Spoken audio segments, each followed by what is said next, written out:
কিয়ামতের ছোট বড় আলামতগুলোর মধ্যে ইমাম মাহদী আলাইহিস সালামের আগমন মুসলিম উম্মার এক গভীর বিশ্বাস। তার আবির্ভাবের মধ্য দিয়ে পৃথিবী থেকে সকল অন্যায়, অত্যাচার ও বিশৃঙ্খলা দূর হয়ে সুবিচার ও শান্তি প্রতিষ্ঠিত হবে। কিন্তু প্রশ্ন হলো, এই বিশাল দায়িত্ব পালনে তার পাশে কারা থাকবে? তার বাহিনীতে কি নির্দিষ্ট কোনো অঞ্চলের মানুষ, যেমন উজবেকিস্তান বা পাকিস্তানের মতো কোনো দেশগুলো লোকেরা থাকবে, নাকি এটি একটি বৈশ্বিক মুসলিম বাহিনী হবে? এই বিষয়টি নিয়ে পরিষ্কার ধারণা না থাকলে অনেক সময় মুসলিমরা বিভ্রান্তিতে ভোগেন এবং শেষ জামানা সম্পর্কে ভুল ধারণা পোষণ করেন। আজ আমরা ইসলামের সুমহান শিক্ষার আলোকে গভীরভাবে জানব, ইমাম মাহদীর বাহিনীতে কারা থাকবে, উজবেকিস্তান, পাকিস্তান, এর পেছনের সত্যতা কি এবং ইসলামী শরীয়তে এ বিষয় কি বলে, যাতে মুসলিমরা তার আগমন সম্পর্কে সঠিক জ্ঞান লাভ করতে পারেন এবং ভিত্তিহীন গুজবে কান না দেন। আসসালামু আলাইকুম রহমতুল্লাহ। উম্মা কণ্ঠতে স্বাগতম। এখানে ইসলামী গভীর জ্ঞান সহজভাবে তুলে ধরা হয়। আমাদের বার্তা ছড়িয়ে দিতে চ্যানেল সাবস্ক্রাইব করুন এবং বেল আইকনটি প্রেস করুন। প্রিয় শ্রোতা, ইমাম মাহদী আলাইহিস সালামের আগমন কিয়ামতের অন্যতম প্রধান আলামত। এটি মুসলিম উম্মার একটি অবিচল বিশ্বাস। তার আগমন এমন এক সময় হবে যখন পৃথিবী অন্যায়, অত্যাচার, অবিচার ও বিশৃঙ্খলায় পরিপূর্ণ থাকবে এবং তিনি এই বিশৃঙ্খলার অবসান ঘটিয়ে পৃথিবীতে ন্যায় ও ইনসাফ প্রতিষ্ঠা করবেন। এই বিশাল ঘটনা ঘিরে বরাবরই মানুষের মধ্যে কৌতূহল প্রবল থাকে, বিশেষত তার বাহিনী কারা হবে এবং তারা কোত্থেকে আসবে তা নিয়ে। অনেকে নির্দিষ্ট কিছু দেশের নাম উল্লেখ করে জানতে চান, উজবেকিস্তান বা পাকিস্তানের মতো দেশগুলোর মুসলিমরা কি তার বাহিনীতে অন্তর্ভুক্ত হবে? এই বিষয়ে সঠিক ইসলামী নির্দেশনা জানা অত্যন্ত জরুরি, যাতে মুসলিমরা শরীয়তের বিধান অনুযায়ী সঠিক ধারণা পোষণ করতে পারেন এবং কিয়ামতের পূর্বে সংঘটিতব্য গুরুত্বপূর্ণ ঘটনা সম্পর্কে বিভ্রান্ত না হন। আজ আমরা আলোচনা করব, ইমাম মাহদীর বাহিনীতে কারা থাকবে, উজবেকিস্তান নাকি পাকিস্তান। এই বিষয়ে শরীয়তের স্পষ্ট ও বিস্তারিত বিধানগুলো আমরা পবিত্র কোরআন ও সুন্নাহর আলোকে এবং ফিকহি দৃষ্টিভঙ্গিতে তুলে ধরব, যাতে মুসলিমরা এই বিধান সম্পর্কে সঠিকভাবে জ্ঞান লাভ করতে পারেন এবং তাদের ভূমিকা সম্পর্কে সঠিক ধারণা রাখতে পারেন। আপনার ঈমানের জীবনকে আরও সমৃদ্ধ করতে আধ্যাত্মিক জ্ঞান ও অনুপ্রেরণার এক অসাধারণ ভাণ্ডার পেতে আজই ভিজিট করুন www.ummakantha.com। ইমাম মাহদী আলাইহিস সালামের বাহিনী কারা হবে তা নিয়ে হাদিস শরীফে কিছু স্পষ্ট ইঙ্গিত এবং বৈশিষ্ট্য বর্ণনা করা হয়েছে। তবে সুনির্দিষ্টভাবে কোনো আধুনিক দেশ যেমন উজবেকিস্তান বা পাকিস্তানের নাম উল্লেখ করা হয়নি, বরং হাদিসগুলো কিছু ভৌগোলিক অঞ্চল এবং অনুসারীদের গুণাবলীর উপর জোর দিয়েছে। ইমাম মাহদীর বাহিনী হবে সেই সকল নিবেদিত প্রাণ মুসলিমদের নিয়ে গঠিত, যারা আল্লাহর পথে দৃঢ় থাকবে এবং তার নেতৃত্বে বিশ্বজুড়ে ন্যায় ও ইনসাফ প্রতিষ্ঠায় সহায়তা করবে। ইমাম মাহদী বাহিনীর প্রধান বৈশিষ্ট্য এবং উৎস: ১. খোরাসান থেকে কালো পতাকাবাহী দল। হাদিস শরীফে খোরাসান থেকে কালো পতাকাবাহী একটি দলের আগমনের কথা বিশেষভাবে উল্লেখ করা হয়েছে, যারা ইমাম মাহদীকে সহায়তা করবে। হযরত আব্দুল্লাহ ইবনে মাসউদ রাদিয়াল্লাহু আনহু থেকে বর্ণিত, রাসূল সাল্লাল্লাহু আলাইহি ওয়াসাল্লাম বলেছেন, যখন তোমরা দেখবে কালো পতাকাগুলো খোরাসান থেকে আসছে, তখন তোমরা তাদের সাথে যোগ দেবে, কারণ তাদের মধ্যে আল্লাহর খলিফা মাহদী থাকবে। সুনানে ইবনে মাজাহ, হাদিস 4084। খোরাসান একটি প্রাচীনতম ঐতিহাসিক অঞ্চল, যা বর্তমানে আফগানিস্তান, ইরানের কিছু অংশ, তাজিকিস্তান, উজবেকিস্তান এবং তুর্কমেনিস্তানের অংশবিশেষ নিয়ে গঠিত ছিল। তাই এই হাদিস অনুযায়ী উজবেকিস্তান সহ এই বৃহত্তর খোরাসান অঞ্চলের মুসলিমরা ইমাম মাহদীর বাহিনীর একটি গুরুত্বপূর্ণ অংশ হতে পারে। তবে এটি সাধারণ ভৌগোলিক ইঙ্গিত, কোনো নির্দিষ্ট দেশের সীমা নির্দেশ করে না। সংখ্যায় অল্প হলেও ইমানে বলিয়ান একটি দল। প্রথমত, ইমাম মাহদীর একটি বিশেষ দল থাকবে, যাদের সংখ্যা অল্প হলেও তারা ইমানে ও দৃঢ়তায় হবে অনন্য।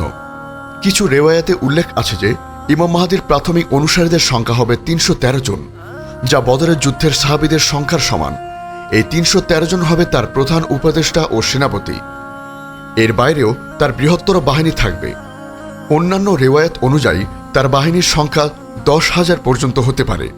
এই দলটি আল্লাহর প্রতি সম্পূর্ণ আস্থাশীল এবং সকল ধরনের জুলুমের বিরুদ্ধে রুখে দাঁড়াতে প্রস্তুত থাকবে। 3. বিশ্বের বিভিন্ন প্রান্ত থেকে আসা মুসলিমরা। ইমাম মাহদীর ডাকে বিশ্বের বিভিন্ন প্রান্ত থেকে মুসলিমরা সাড়া দেবে।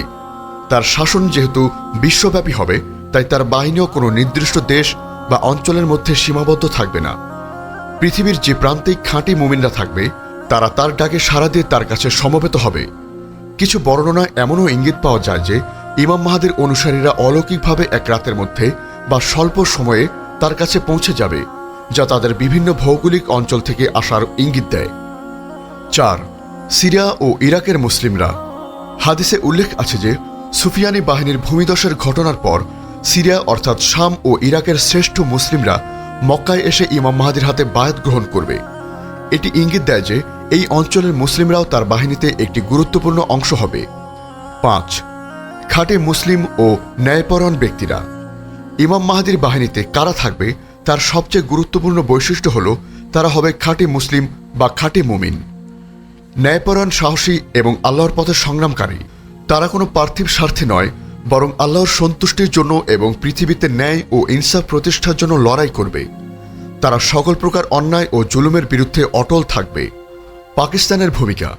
হাদিসে সরাসরি পাকিস্তানের নাম উল্লেখ না থাকলেও খোরাসান অঞ্চলের আলোচনায় পাকিস্তান পরোক্ষভাবে যুক্ত হতে পারে, কারণ পাকিস্তানের কিছু অংশ, বিশেষত পশ্চিম ও উত্তর পশ্চিম অংশ, ঐতিহাসিকভাবে খোরাসানের কাছে অবস্থিত। তবে এটি কোনো স্পষ্ট হাদিসে বর্ণনা নয়। ভারত উপমহাদেশ এবং এর আশেপাশে সংগঠিত গাজওয়াতুল হিন্দ, ভারতের যুদ্ধ, এর সাথে ইমাম মাহাদির আগমন সম্পর্কে নিয়েও কিছু আলেম আলোচনা করেন। সেখানে পাকিস্তানের মুসলিমদের একটি ভূমিকা থাকতে পারে, কিন্তু এটিও সরাসরি ইমাম মাহাদির বাহিনীর অংশ হওয়ার সুনির্দিষ্ট দলিল নয়। উজবেকিস্তানের ভূমিকা।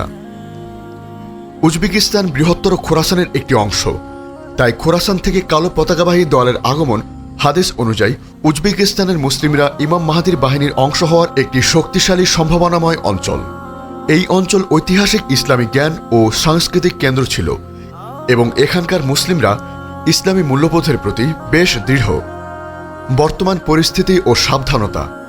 বর্তমান যুগে বিভিন্ন দল বা গোষ্ঠী নিজেদেরকে ইমাম মাহাদি বাহিনীর বা খোরাসান থেকে আগত কালো পতাকাবাহী দল হিসেবে দাবি করে। তবে মুসলিমদেরকে এই ধরনের দাবিদার থেকে অত্যন্ত সতর্ক থাকতে হবে, কারণ ইমাম মাহাদির আগমনের কিছু সুনির্দিষ্ট আলামত রয়েছে যা পূরণ না হওয়া পর্যন্ত দাবিকে সত্য বলে বিশ্বাস করা যাবে না। কোনো নির্দিষ্ট আধুনিক রাষ্ট্র বা সামরিক দলকে সরাসরি ইমাম মাহাদির বাহিনী হিসেবে চিহ্নিত করা শরীয়তসম্মত নয়। মুসলিম হিসেবে আমাদের করণীয় তাকওয়া ও ঈমান বৃদ্ধি, শেষ জামানার ফিতনা থেকে নিজেদের রক্ষা করার জন্য নিজেদের ঈমানকে শক্তিশালী করা এবং আল্লাহর নির্দেশ মেনে চলা। সঠিক জ্ঞান অর্জন, কিয়ামতের আলামত সম্পর্কে নির্ভরযোগ্য আলেম ও ইসলামী উৎস থেকে সঠিক জ্ঞান অর্জন করা যাতে বিভ্রান্ত না হওয়া যায়। ফিতনা থেকে দূরে থাকা, মিথ্যা দাবিদারদের থেকে সতর্ক থাকা এবং কোনো গুজব বা ভিত্তিহীন তথ্যের উপর বিশ্বাস না করা। ন্যায় প্রতিষ্ঠা ও দাওয়াত, সমাজের ন্যায় ও ইনসাফ প্রতিষ্ঠায় ভূমিকা রাখা এবং মানুষকে দিনের পথে আহ্বান করা। ইমাম মাহাদির বাহিনী কোনো নির্দিষ্ট দেশ বা গোষ্ঠীর মধ্যে সীমাবদ্ধ থাকবে না, বরং তারা হবে বিশ্বের বিভিন্ন প্রান্তের সেই সকল খাঁটি মুমিন যারা আল্লাহর পথে অটল থাকবে এবং তার নেতৃত্বর ন্যায় ও ইনসাফ প্রতিষ্ঠায় সর্বাত্মক সহযোগিতা করবে। খোরাসানের মুসলিমরা, যার মধ্যে উজবেকিস্তানও অন্তর্ভুক্ত, সেই বাহিনীর একটি গুরুত্বপূর্ণ অংশ হতে পারে, তবে আল্লাহ সর্বজ্ঞ এবং তিনি ভালো জানেন কারা তার জন্য নির্দিষ্ট। আল্লাহ তাআলা আমাদের সকলকে ইমাম মাহাদির আগমন সম্পর্কে সঠিক জ্ঞান লাভ করার তৌফিক দান করুন এবং কিয়ামতের আলামতগুলো বোঝার তৌফিক দান করুন। আল্লাহুম্মা আমিন। আমাদের এই মহৎ বার্তা ছড়িয়ে দিতে উম্মা কণ্ঠ চ্যানেলটি সাবস্ক্রাইব করুন এবং বেল আইকনটি প্রেস করুন। ফেসবুক পেজ ফলো করে উম্মা কণ্ঠ পরিবারের অংশ হন এবং ইসলামিক ব্লগ ও রিসোর্স পেতে ভিজিট করুন www.ummakantha.com।